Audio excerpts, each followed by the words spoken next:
I'd like to introduce you to a very rich panel and rich in expertise, rich in knowledge, rich in passion, and maybe also rich in other resources they might be able to share that with us. One of the reasons that we are having this panel discussion is just to be able to help us to highlight the different perspectives on the critical sexual and reproductive health concerns specifically faced by adolescents, girls, and young women, considering their diverse backgrounds. At the same time, we'd like to unpack the barriers that limit access to sexual reproductive health and rights for services among young women and girls in all their diversities. Ultimately, we want to bring the government's attention to the sexual reproductive health issues faced by adolescent girls and young women in all their diversity. And I'm sure that is well represented here, and we'll be able to definitely have great discussion about this, and we'll also be able to just bring in your insights in the chats or even at the end of the session. Thank you so much, my sister. And right timing to have this conversation. And you've already given a summary about myself, so I don't need to repeat it, but I'm a very strong advocate or activist for sexual reproductive health and rights, coming from a lived experience of on daily basis where we have to struggle, including myself, and resist problematic system and structure, and especially public health that does not fit for most of us grassroots women and grassroots girls. Why am I passionate about these issues? For me, first, it's from a lived experience of lacking the services and being in a community where we have seen and I've seen a lot of cases of unsafe abortion. But when I break it back to the class issue, where we see poverty being gendered and being denied to women living in informal settlement to have access to health as a public good, and more so sexual reproductive health and rights services. And this with a specific bias on information, right to information, on sexual reproductive health and rights. When I talk about rights to information, even growing up in Madara informal settlements, and all of you know my history, being abused at an early age in an early relationship where also I was seeking some of these services, information on contraceptive, and also to be able to prevent pregnancy.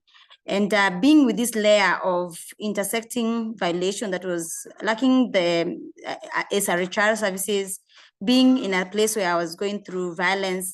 At the same time, my case is not an isolated case. I've seen it happening to many of the young women in informal settlements. And that drove me so much to start working on the issues that we're discussing today. Because one, even if I missed being a statistic of teenage pregnancy, but I did not miss being a statistic of lacking the information. At the same time, being the statistic of not getting the services in the public hospital, being denied. At the same time, being the statistic of always having to struggle to get the same services, both information and the contraceptive. And being almost in a point, I almost went to do an abortion, and I usually give this story that I was lucky my periods came. If they didn't come, I would have been maybe statistic of unsafe abortion. And coming from this reality of not having this information, that's why myself and my colleagues at Coalition for Grassroots Human Rights Defenders, we decided to do the sexual reproductive health and rights work from a lived experience perspective and based on our realities. And after that, doing also, because collectively also within our own movement, we do a lot of public education or feminist participatory action research on the same.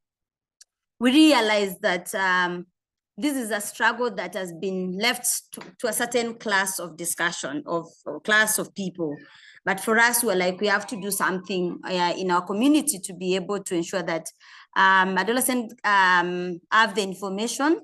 At the same time, we're able to push our public government to be able to make these services available. And that's why you would see through the collective of all of us effort, even in this call, last year with the reproductive health policy, we were able to have a public education with the community because it was not involving, and because also we know what discrimination feels like and participation of exclusion around the same issues. That's why we went to protest at the Ministry of Health to be able to tell them you cannot have this discussion without involving us as community women, having a constituency of gender non-conforming people, having different constituents inclusive of different, even sex workers movement, because we believe in our community, the only way to move forward is having that intersectionality organizing. We believe living in the areas where there's a lot of inequality, all these rights that we're supposed to have also prevent us when you're not having access to sexual productive health and right services. It also prevents us from accessing or participating in public participation. And that's why we were able to collectively with the team in this call push to the top of the policy. They know what they did in terms of policies of exclusion, that's the government. And that's why now, maybe we'll talk about that's why we went now to court. But for us, the biggest issues around the same conversation is that we are tired of seeing our girls dying because of unsafe abortion. Well, for example, a rich woman can access these services, but a grassroots woman cannot access. Still, personally, and other women we work with, they're in a struggle of not even having privilege and luxury of having a gynecologist, where we are having to struggle even getting contraceptive and family planning, which limits us also to plan our life. And that's why even within our own organizing, we focus that intersectionality around sexual reproductive health and rights should not be left only talking about, and this is with all the due respect of my fellow comrades who work on FGM, we should not talk about sexual reproductive health and rights only limiting it to FGM or family planning. We should talk about also young people like myself who are sexually active and who also want not only to have sex just for having babies, but also for pleasure, being part of this discussion, but also having healthy sex. What does it mean having a healthy sex? Because these are conversations that with the high rising of anti-gender, anti-choice movement, that we feel we are the direct people who have impact in terms of this conversation. That's why we must be part of this conversation. And that's why also personally in the SRHR, we have been pushing in ensuring that community understand that personal is political and that we can't allow the religious also fundamentalists to be able to decide on our behalf and the government to decide about our body. So I think maybe I can leave it there and then I can contribute also about anti-choice and anti-gender and the splitting over, and even how we have seen even movements and our movements getting co-opted, having people who are anti-choice, anti-gender, claiming now they're the feminists than the feminists of all of us, or SRHR activists who are co-opting our language, at the same time exposing us to a lot of risk and violence and us being targeted. Yeah, thank you. Thank you, Rachel. I think you've even you probably even given us up to the call of action from your end, from just your introduction. But we'll still come back to you, and you'll be able to share more about what you mean with the different the movements that you spoke on, and how that looks like when it comes to the prioritization of SRHR in this country. Next, I'll go to Pauline. Hello, and how are you, everyone? My name is Pauline Akinyi Juma from Rebirth of a Queen organization. Rebirth of a Queen is currently in Kajiado County, and we support survivors of sexual violence and human trafficking, that is adolescent girls and young women to the age of 24 years. And our work evolves around SRHR, so survivors who are sexually violated and it's forced to carry pregnancy that they were not ready for. These are teenagers or children who are defiled and violated and being forced to carry pregnancy that they were not ready for. I have been working in this space from the age of 19. As much as I'm not strong in advocacy, but I'm strong in awareness creation and seeking for solutions and sustainable solutions to support survivors.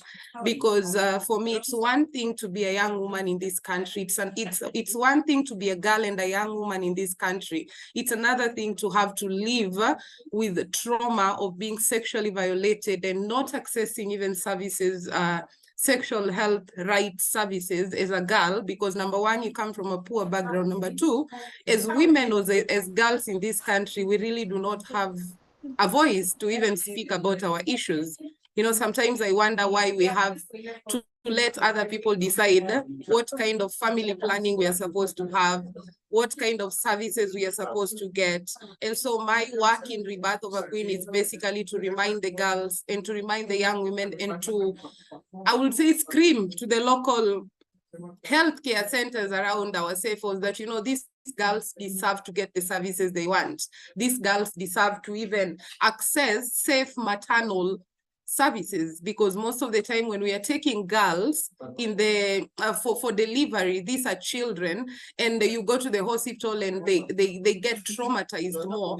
These are the things that really just shows us that girls in this country or young women in this country do not even have an opportunity to speak and decide about their own bodies. Thank you. Thank you so much.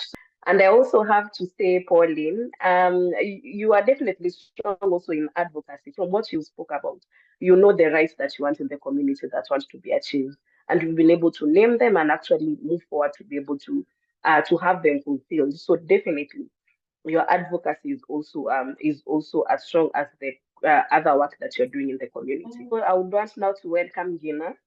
So my name is Ngina Muyanga. I am an advocate, a lawyer, but at the same time, I'm a human rights defender. So in that way, I'm also an advocate.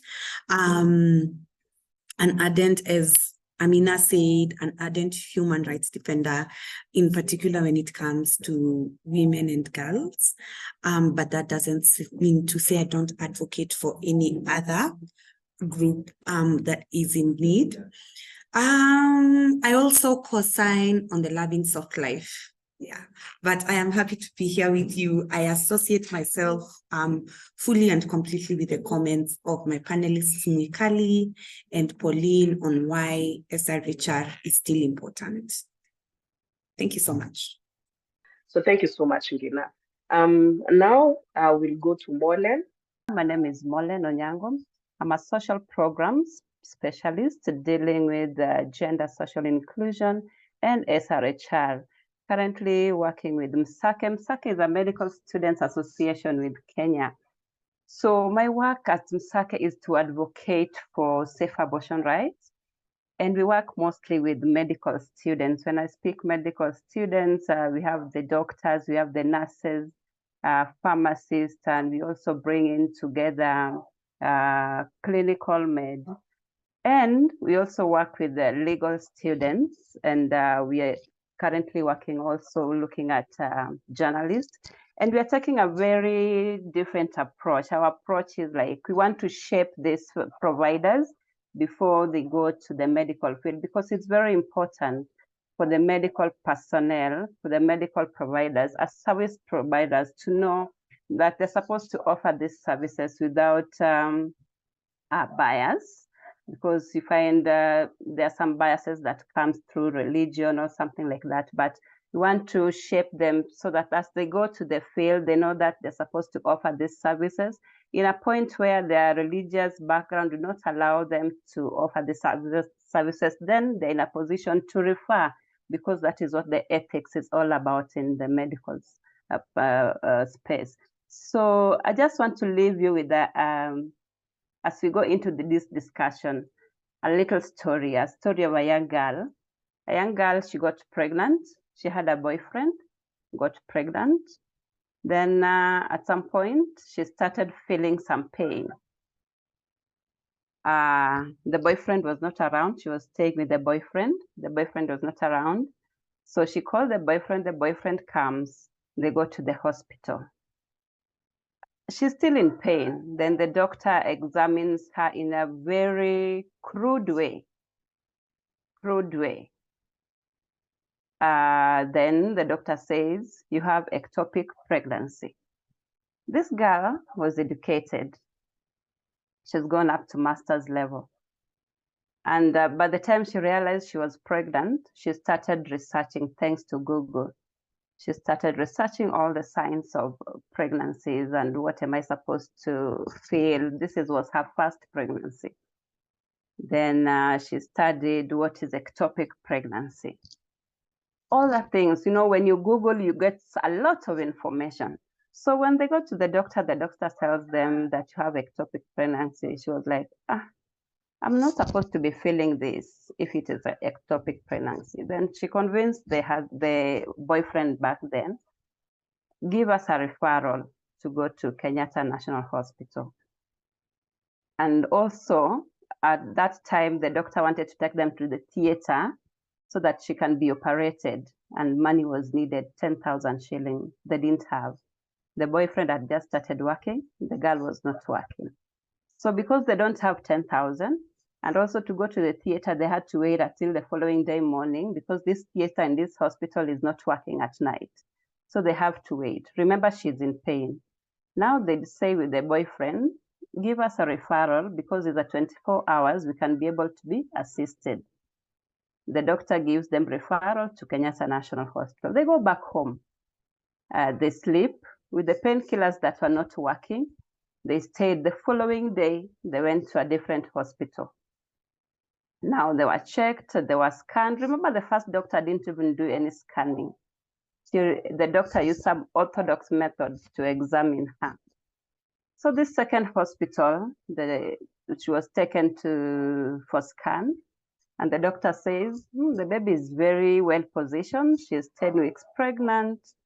And what is happening, this girl just had a cyst that was broken. That's why she was feeling this pain. She was given tablets, 3 tablets, swallowed. Immediately she felt well. What came into mind, if this girl did not have the right information, what could have happened? If they went with the first option to go to the hospital so that she can be operated, what could have happened? This young girl right now has children, and that young girl is me. That's why I'm passionate about advocating for women to have information about their lives. Thank you, and looking forward to a good discussion. Thank you so much, Morlen, and also being able to just give us a personal story. So thank you so much, and good to know that you had the courage and the confidence since you are a young woman. And I will go straight to the questions, and I'll start with Pauline. I would like to know, why should we ensure the prioritization of SRHR in our budgets and policies? Thank you so much. As someone who advocates for the rights of for the SRHR rights for girls and young women, and to be specific, I will say the vulnerable in the community who do not even have a voice for themselves. I think I feel like it is important for us to prioritize, especially when it comes to family planning, when it comes to the rights for young girls and young women and girls to access abortion services. You know, most of the times we say we really advocate for safe abortions, but how safe is it? Something I shy off from sharing is that at the age of 16, I was abused by a doctor who was procuring an abortion to me. And these are things that sometimes when I go out and really advocate for safety, for safe abortions, how safe is it?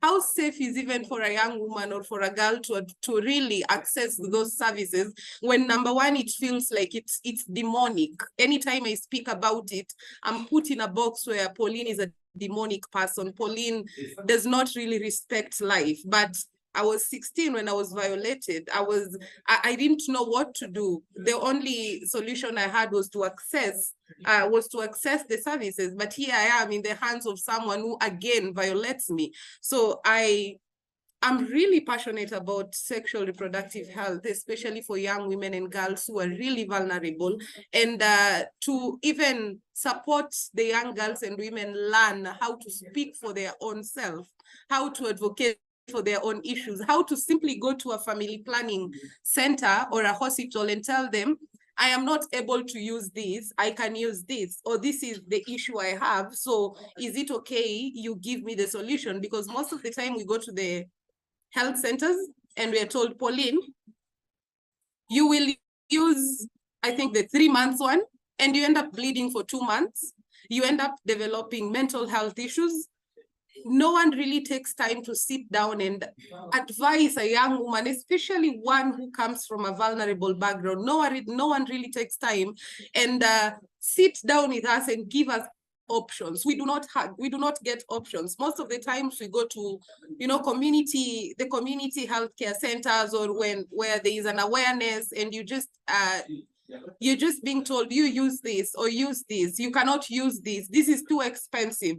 I think it's important for us to prioritize, number one, this conversation so that we all feel comfortable talking about it. You know, my dream is one day to be in a space where we can feel comfortable calling out abusers in the name of healthcare practitioners who are actually abusing girls and young women in the name of supporting them procure for abortions, and also supporting those who are going for the services to get after abortion healthcare services, or especially the mental health services, because these are things that we don't really talk about. And when it comes to budgeting, how much are we really putting towards sustaining these services? Or is it that we just throw in some small change and we are like, we've done the work? I think it's important for us, number one, to really support girls and young women. Number one, speak about these issues confidently. I think that is how we can achieve sustainability. Number one, just being comfortable about these conversations, and then put young women in the position where they can even influence the budget process, because I am seated here and sometimes I do not even know where these budgets are allocated. We are not in those spaces where the budgets are allocated or where the budgets are being talked about. We are just in the space where we are receiving services. And I feel this is what is hurting us, especially in the SRHR space. Most of us are in the space where our work is just to receive services. We are not in the spaces where we get to determine, we get to decide, we get to give feedback, we get to talk about these issues. I think that is just my opinion. Thank you. Thank you so much. And even being able to just to share this and even share the personal story. And from what you're speaking, we can still see that we still need to have access to information on access to services and where to access services. I really love that you've been able to bring up the part where sometimes the budgets that are given are like small change. And therefore, we need to have women and young women who might be able to show the need and who actually want to access services are not able to access the services, and therefore might be able to speak up for what they need. And definitely, I believe in safety, just as you shared safety while we are pushing for our narratives and ensuring that everyone sees this as a problem, as a public health issue, but also safety when seeking for these services from practitioners and from anyone around us. And thank you so much for being able to share that with us. Molen, you work with the Medical Students Association, and you probably have insights around access to services and how that would look like. I will ask the same question to you. Why should we ensure prioritization of SRHR in our budgets and policies? Yeah, thank you very much, Amina. There's a saying in the street that says a healthy nation is a wealthy nation. And we all know SRHR is part of health. This reproductive health. So if you want to be a productive nation, this is one area that we need to take very seriously, being that we're a very youthful nation. Somebody will say like we are 70%, is it 70 or 70%, 5% youth? And these are the people who are supposed to be working. So in a situation whereby we have school dropouts, yeah, when we have unplanned pregnancy amongst the youth, look at that age range of 14 to 19 years old. These are the ones who are mostly affected. And this age group are supposed to be in school. So for that young girl who is in the village or in a resource poor setting, who gets pregnant and cannot be able to access safe abortion services, what is going to happen to this young person? She's going to drop out of school. And if we have unemployment rate, currently in Kenya, we are suffering from very high unemployment rates.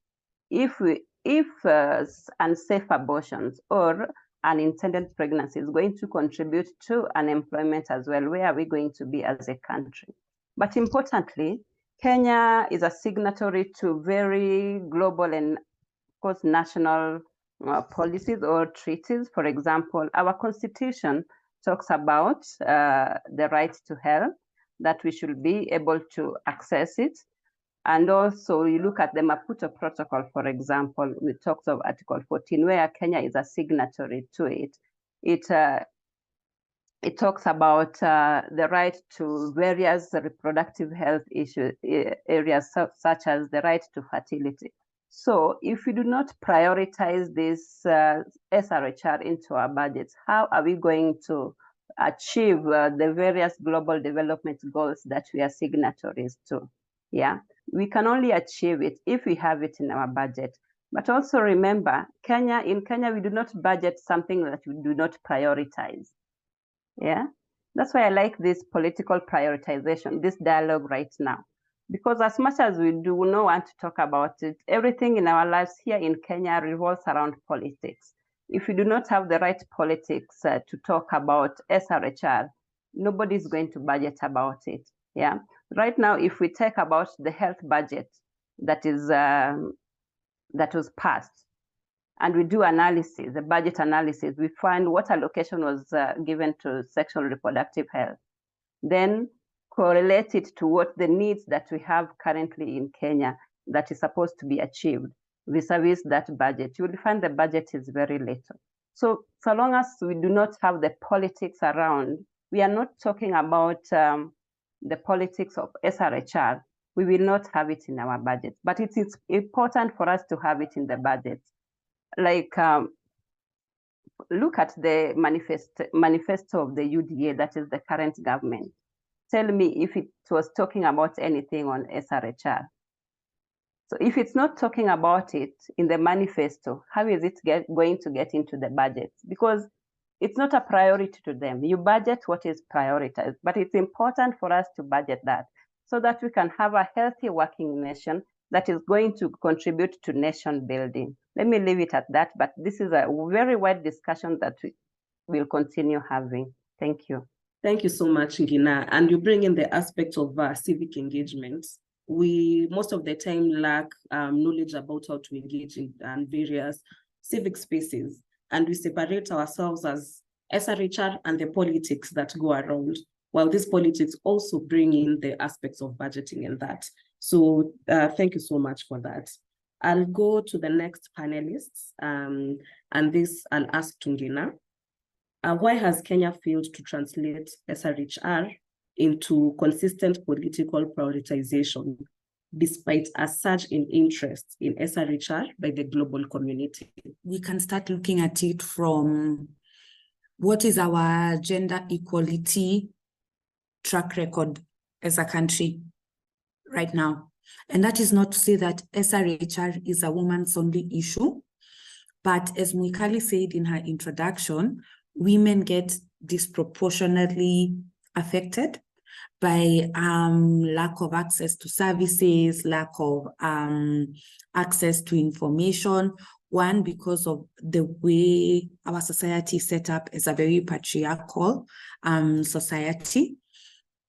And then two, if you don't have adequate representation of girls and women in the political space and tables, then it also becomes a challenge.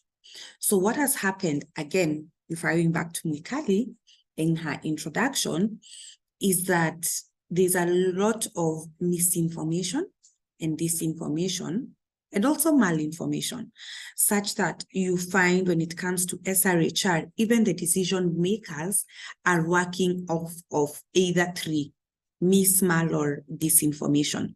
So you will find it's when you say SRHR, the first thing our decision makers go like is, oh, are you talking only about the more controversial aspects of SRHR? And they feel you're here to indoctrinate them and whatnot. So automatically, for them, SRHR is a no-go zone because of the lack of proper information and lack of understanding on what exactly is SRHR. And also, we can go back to human nature. Without naming names, we can look at allies that we have had in the space when they were in one, can I say table, one category, or can I call them duty bearers, when they were parliamentarians, but now they have elevated and gone into a different setting. Now they're not so keen to be loudly speaking about SRHR because one, there's the political party position. You have to think of what political parties do for politicians when it comes to campaigns. You have to think of what it means for you to toe the party line or for you to be seen as a rebel. You have to think of, do you want to be seen to be the politician rocking the boat? And the government now in power is very evangelical, is very Christian. So if you have been an ally and now you're wherever you are, whatever space you're occupying, and your benefactors are saying, this is our party position, do you want to be the rebel rocking that boat and missing out on all goodies that are associated with that position? So unfortunately, in conclusion, I can say SRHR is not attractive as a political question or a political discussion because it has repercussions. That is how I can answer that question without naming names and giving specific examples. Thank you so much, Ngina. Maybe I should say thank you, Mwalem, to equals to where I've called Mwalem Ngina, but thank you so much. And this brings in the bit of we might not be able to distance ourselves with the politics because it might either favor us or maybe, as Ngina has shared, sometimes not favor us. And we might have to look into that and how we might be able to just navigate these spaces and also address misinformation and disinformation around SRHR. So thank you for that. And Rachel had already touched on several issues when it came to how to be able to hold different parties accountable on reproductive health. And so the question that I'll be asking Rachel now is, how can we create a consolidated criteria for reporting and accountability on SRHR in this country? Thank you so much. And very good question, Judy, concerning on how do you consolidate accountability. I think accountability for me, I'll focus more being that the first accountability starts with the government. And that's not only just the national government, but the county government.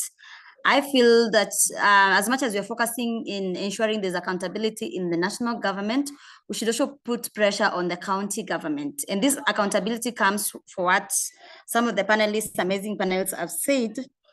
How do we participate in public participation? Because I feel if we want that consolidation to work effectively, apart from just awareness and advocacy, we should also empower our own communities, our own constituency, to be able to ask accountability to their MCAs because they are supposed to represent us in the county government, to challenge our MP when Kaluma is having this bill in parliament. What are some of our MP doing?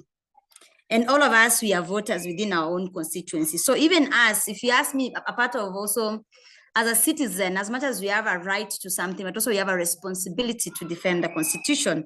So I feel, and this one may sound a bit off, I feel even as we have failed our constitution in terms of not asking accountability to our MPs when they are not challenging Kaluma in parliament.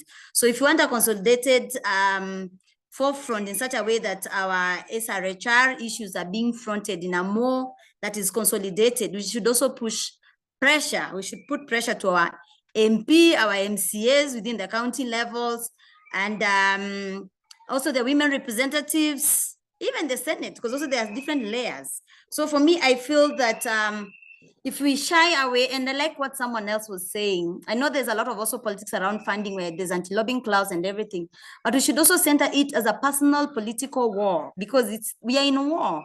And when you're in war, it's a matter of life and survival. So it means even us, we need to arrange ourselves and find strategies on how to move in such a way we're able to save our life. Does it mean we need to map our allies? Does it mean we need to rethink our strategies? Does it mean we need to involve and open up the space, not passing the mic, but opening up more mics of who is doing what and who is doing what, not doing what? Like for us as CGHR, we have moved from a point of just not only engaging the national, but we are pushing and engaging the county. The last budget process that has happened, we are very vocal in it and saying, why are you giving health certain percentage, less percentage, and not prioritizing? We all know, according to the Abuja declaration, 15%, it was agreed 15% of the budget should go on health. How much money goes on sexual reproductive health and rights, where we're still in a country where women cannot access this service? Getting a gynecologist in Kenya in a public hospital is like going to heaven, as for those who believe in religious perspective. So for us to have this consolidated effort, we should educate our public. We should also, as CSO, understand there's a role that Mwikali does, maybe let's say in the county, there's a role Kelin does on the national level. How do we consolidate our efforts? The other thing I'll say in terms of consolidating the effort is also on funders. Funders should localize resources that is not restricted on the work. I feel funders, and especially for us who work on the grassroots, have also not been fair in terms of localizing the resources on the work, because it comes with a lot of risk. The opposition are well-resourced, they are well-financed. We are fighting with people who sit in power position, but also ourselves who is sitting in power position, that we're able to push for these issues that we are all advocating for to be clear. But also we can't disacknowledge that also we need to celebrate the gains we have been doing, because I feel sometimes we push and not looking back on celebrating the gains that we all have done, even with our age policy, and ensuring that it was postponed. So it should be also in the point of also celebrating some of the gains we have been able to do to inspire us to continue doing more of this work, engage more young people, engage constituency that even people living with disability, because also they have a lot of struggle in engaging in this discussion. So we move from just the typical few of us in this conversation to a point of we are taking more people. Let's have crazy way of advocacy, not only just being on forums, in hotels, but there are very crazy way of advocacy that gets, we are seeing many young people going to TikTok. Can we also go to TikTok, for example, using technology to be able to have that consolidated effort? But I feel I've also one of the example of what is working, even the way we are in this call and the panelists, is a very consolidated effort, the way it's designed. So it means we're in the right step, but it means also we need to look on how do we push harder and push a lot in ensuring that also we are able to get what our demands are. And some of us need to get into political spaces or political parties members. Some of us here, we fear getting into, because also that's where decisions are made. That's where like people decide who is getting the ticket for DM or UDO or Azimio. But if you're not inside and shying off, also telling our community to get in, most of our voices would not be heard. Let's engage those politicians and tell them, the constituency we are serving, we're in the business of serving humanity and serving social justice. The same when you are sending you to represent us, you're in the same business as us. So you can't truka us, you have to work collectively together. And if they fail, we name and shame them because they are representing us, we're paying tax for them to be able to deliver these issues. And I think also the other thing that we need to look at, as I finish on the narrative, and I think we have to be very careful with the narrative. Why, for example, in Mother, I believe that this course should be about access to abortion is equals to health rights, is equals to women rights, and is equals to human rights. Why would people in the informal settlement center on safe abortion? It's because even if it becomes accessible, still in the grassroots community, we have quack doctors. And that's why as much as we'll push on access to abortion, we'll still say we want safe, because the doctors we are dealing with here are oppressor and perpetrator, and they are quacks. They don't have the ethics of the work. They don't understand what it means having a feminist way or a gendered way or human rights way of supporting clients. Many clients don't understand the patient charter, what it says. If you go to a public hospital, do we need also to do advocacy on patient charter? For women to understand and youth to understand that you have confidentiality, or when you go to the hospital, if you don't want someone else to give you service because they're not good to you, you have a right to say, no, I need someone else. Because I feel we have to look at it in a more holistic way so that these services on abortion, these services on health and contraceptive should be looked not only just a single issue, but a health issue. And government has failed us. And when women died of unsafe abortion, we need to call out government for accountability because they are catalyzing torture towards women's body. So they are the responsible. So Ngina, I'm looking forward to you and Kelin to a point that we can also take government to court, because if there's unsafe abortion, government are contributing to torture of women's body, so that they should be held liable. Yeah, so that's my point. Thank you, Rachel. I think, and here you've also given us quite a challenge. And at this point, on behalf of different people, we would like to really nominate you to try and also get into those spaces, in political spaces, where we'll be able to make decision making even in governance level.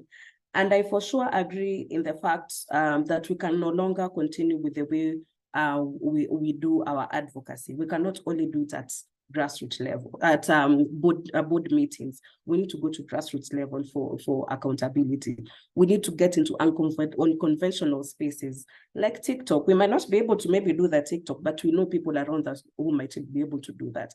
And so many different spaces where we will be able to take advantage of those. As we come to almost the end of the questions, I also go back to Ngina again. There's an urgent need for policy actors to use their technical and financial resources to create a more cohesive community of SRHR advocates across sectors. According to your expert opinion, how feasible is this and how can we go about it? That's a big one. So let me start with, again, talking about the movement as a whole. How do we create advocates within the SRHR space? The SRHR space has advocates. I think what the sector is lacking, as you, Mwikali, Molen know, and even the Zamara team, is how cohesive is our response. We may not have the most funding, but we do have funding.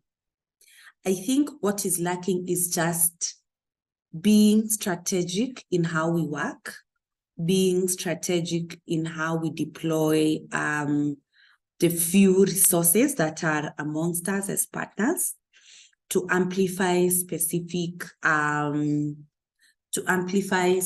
our work that we are doing and amplify our partners' work, and not be so disjointed. So for example, because today I am a self-declared women and girls' rights, human rights activist, does it mean if there is an LGBTQ movement or there's a threat to LGBTQ human rights, I will not show up? Or does it mean I will show up because these are human rights at stake and work to defend, work to advocate, as much as my niche may be women and girls? So I think we need to look at human rights holistically. Lead where you can lead, be an ally where you can be an ally, and no, it's not always about the glory and the need to be seen as, oh, Gina and Kelly are doing 1, 2, 3, but even be an ally in, I'm not taking lead on this, but I can support on this. And this is what I can do, either technical assistance in terms of skill set, is it resources, lend whatever I can lend to that particular cause. So it is more towards working to having a more cohesive approach, a more cohesive sector-wide approach to work. And we take stock of our resources, whether financial, whether human resource, including sharing opportunities with each other or showing up for each other. That is how I would answer that question. Okay, thank you so much, Ngina. And I think you've tried to put it in a nice language. The competition within even our own selves. I think we might have to also hold ourselves accountable. And as Ngina says, being able to support each other, whether at the back or whether at the front line, and not competing amongst each other. So thank you so much for that. And hopefully we can continue to create very healthy and very powerful movements amongst ourselves. So I think you've been able to cover so much, and you've even given some recommendations while just answering the questions. But one thing we always do is ask for accountability from different spaces. But sometimes we do not give ourselves commitments and hold ourselves accountable.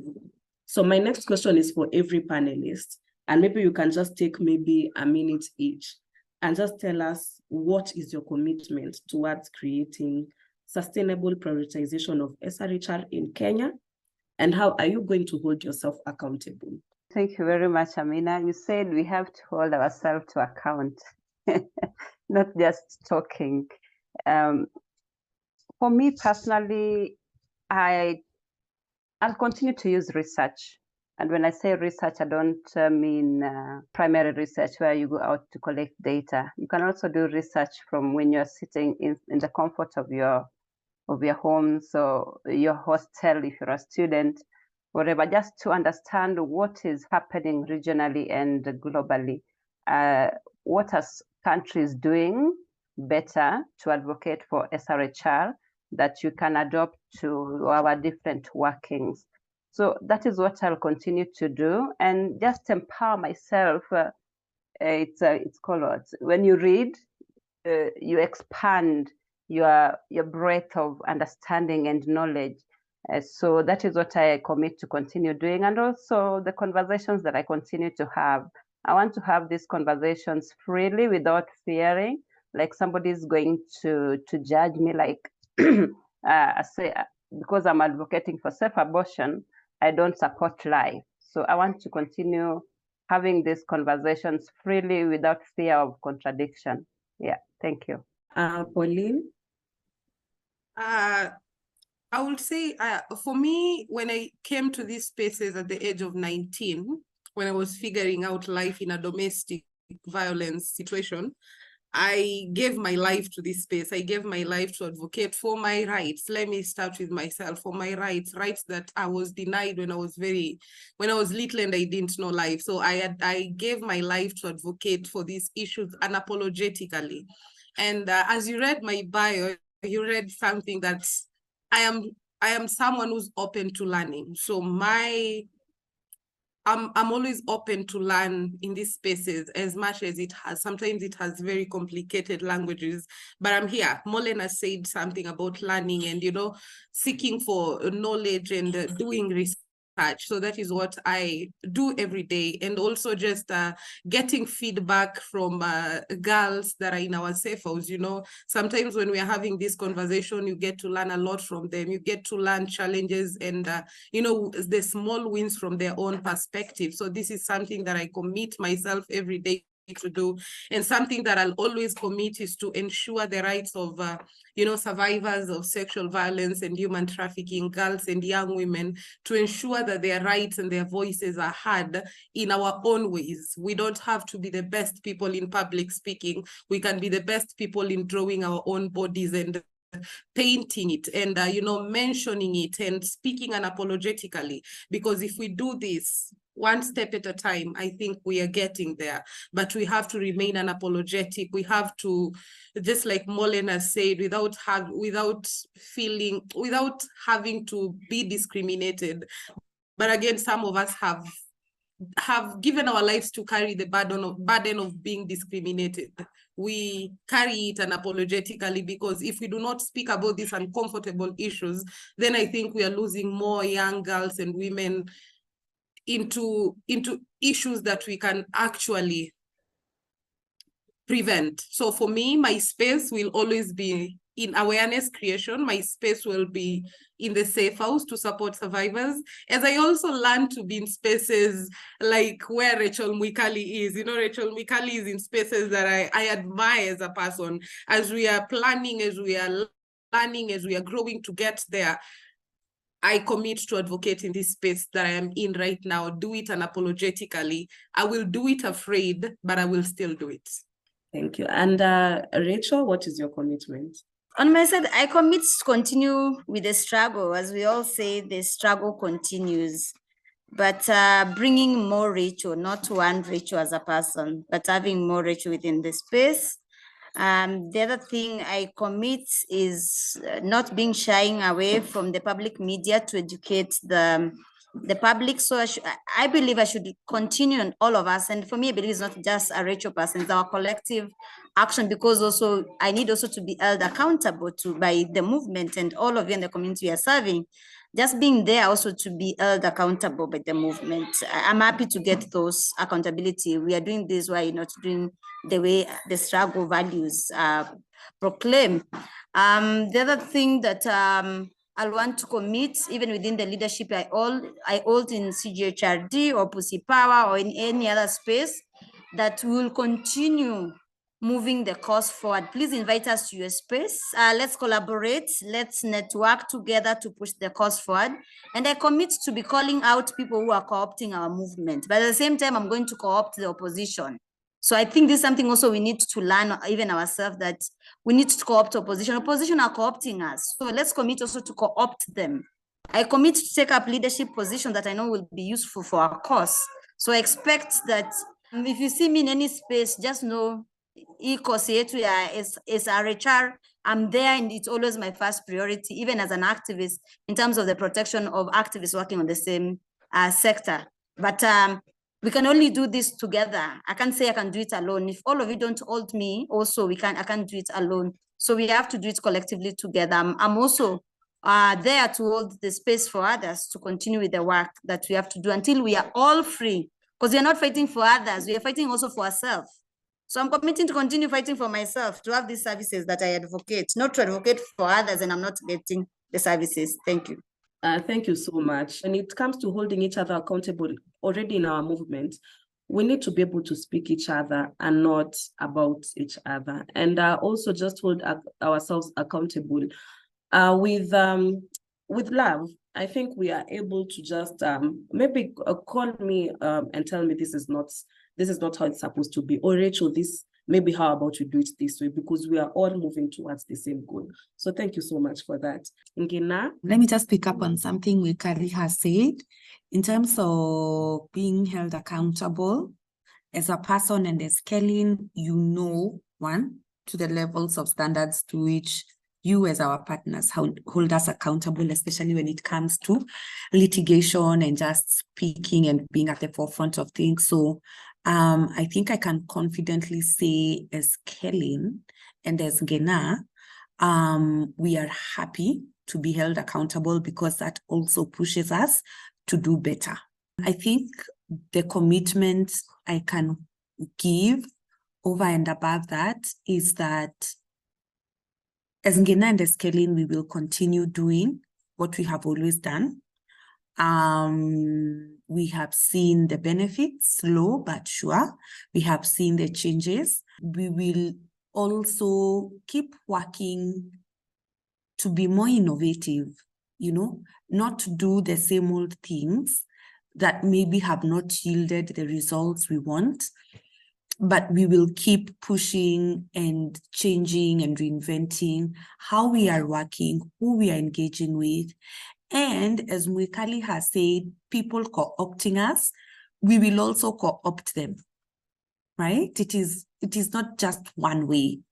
We can also co-opt people into the SRHR agenda because they bring a strategic, can I say collaboration, or they are a strategic partner to bring on board. That's what I can say for us. Thank you so much, Ngina. So at this point, I would like to ask the rest of the participants of this session if you may have or may want to contribute to something, if you have a question or you have just a comment to add on, this is the chance you could be able to just share. My name is Kavita Stella. I closely work with adolescents and young people from informal settlements of Nairobi. Mine is just to appreciate the rich panel discussion. So you guys have given us quite a number of challenges, and probably to anchor on the important part of building on solidarity. Because I believe when we keep on working in silos, more and more we are kind of going back to the drawing board to even go a step further in questioning ourselves. Are we doing the right thing? Are we engaging the right people? Where are we going wrong in the SRHR advocacy space? So as much as we have the local, the county, or the national advocacy spaces, it is equally important to have the community at the front line. So we do not need to leave them. We need to work with them. As I usually say, it is important to bring in the rich community perspective or the rich community voices. We might be able to support them in one way or another, but allow them to speak for themselves as much as we've already gathered everything else. Another important thing was on leveraging on social media use and other disruptive advocacy strategies or approaches. It is equally important to learn to even leverage into the current context and ensure that we have a good buy-in messages when it comes to information sharing on SRHR. Thank you so much for this. Thank you so much, Stella. Mwanaisha Shaban says, personally, they would like to thank the moderator and the panelists. It has been an educative session and they have gained a lot in terms of knowledge. Thank you, Mwanaisha. Thank you so much for allowing me to speak. My name is Maureen Magak. From Lender Voice Africa in Mombasa. We also deal a lot with the SRHR matters, and we appreciate every opportunity that Zamara is always up there giving, and also policy advocacy on, keeping policymakers on toes. Now, Rachel McCarthy said something very important that I feel if we get it right, then we can be unshakable or untouchable. That is partnership and collaboration. You see, we are not competing with anyone. And these policymakers, these politicians, they're watching the actions of our CSOs. If they feel, they know if we are strong, they know if we are divided. And that is where they get their strength. So we keep pushing for, some policies, but then they look at us and they feel they are not even together. They don't speak with one voice. So let's buy time. They'll soon forget. And also, that means we need to be strong and speak with one voice, cascade across the policies we are pushing at a time, so that every one of us in this SRHR field is speaking that same voice, and that is how we make change. Because as I say, they know if we are divided, and they enjoy that.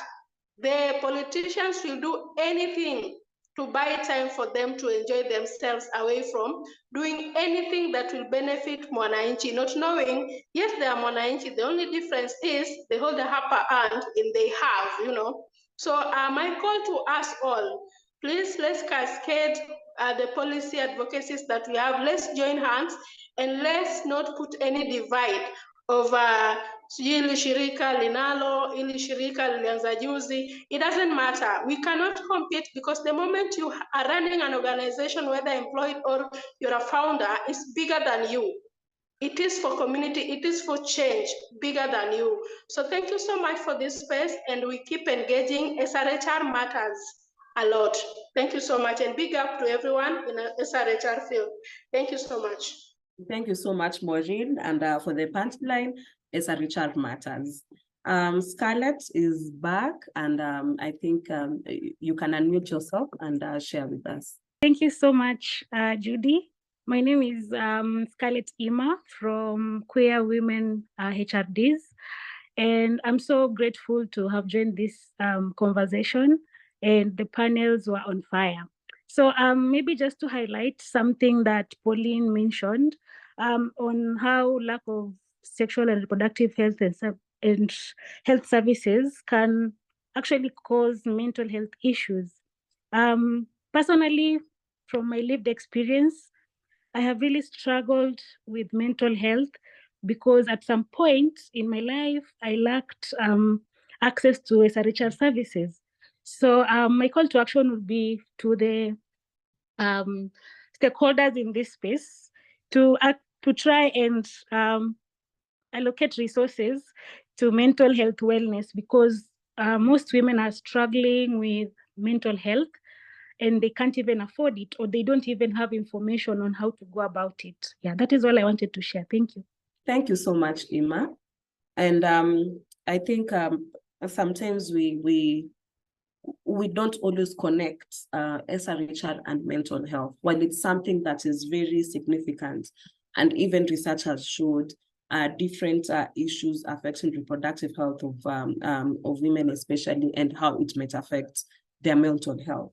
And sometimes the discussions around mental health are always forgotten, and also seen sometimes as a safety net when doing advocacy in several spaces where reproductive health is regarded as sensitive and not something to speak about.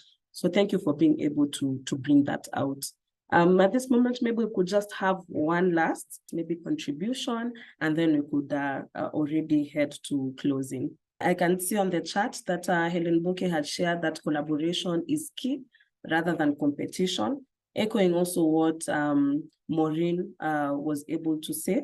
And generally, everyone else agrees that we need so many more such engagements to be able to just speak to one another, hold each other accountable, being able to just draw way forward and just being able to speak with each other. Makbul? Thank you very much. I actually joined late because I found it difficult for the host to let me in. So I don't know if they've spoken about this point already, but very briefly, I just want to highlight that to be able to get SRHR into policies, for the young people, we need to let them share their experiences. They are the ones who know and understand their realities. It's important to push them forward, to highlight their realities and their challenges, their plight into parliament or policies, so that policymakers are able to really know where exactly they are coming from. And so policies can, of course, be influenced or be changed from their direct perspectives. Thank you very much. Thank you very much. And I think that was a nice close for the comments, for the questions and inputs from the participants. And at the same time, I think complementing one another as an organization is also a great way. So I would like to thank everyone for making time to come to this session. Special thanks to the panelists for being able to openly and just being very vulnerable in sharing your own personal stories, in sharing on how we can move together forward.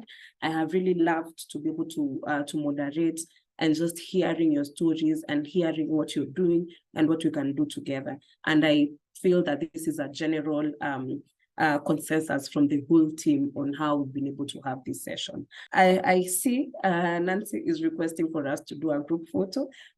So Nancy, over to you. Let us know when you do the video. Yeah, thank you everyone. So let's put our videos on, and Lucy will help us take this group photo. Oh, zinaisha jamani. So 5, 4, 3, 2, 1.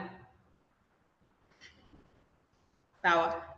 Yeah, thank you so much. Thank you so much for that. Thank you for joining. Also, Judy has done an incredibly amazing job in moderating this session, and she has also wrapped this session up. We are very, very grateful as Zamara Foundation for your commitment, for your support, and for just being fully present in this call and just asking questions, commenting, also quoting some of the speakers on Twitter. Thank you so much for your continued support and continued commitment towards the liberation of women and girls in regards to sexual reproductive health. And I just hope that we can be able to continue to remind one another of the struggle with which we're in, and we can share collective power and just continue to lean on each other in the spirit of sisterhood and siblinghood. So without further ado, I think we're just 3 minutes ahead of the time which we had intended to finish. But thank you so much everyone for joining, and we can be able to leave at our own pleasure. So thank you. Thank you everybody. Bye-bye. Thank you. Bye. Bye.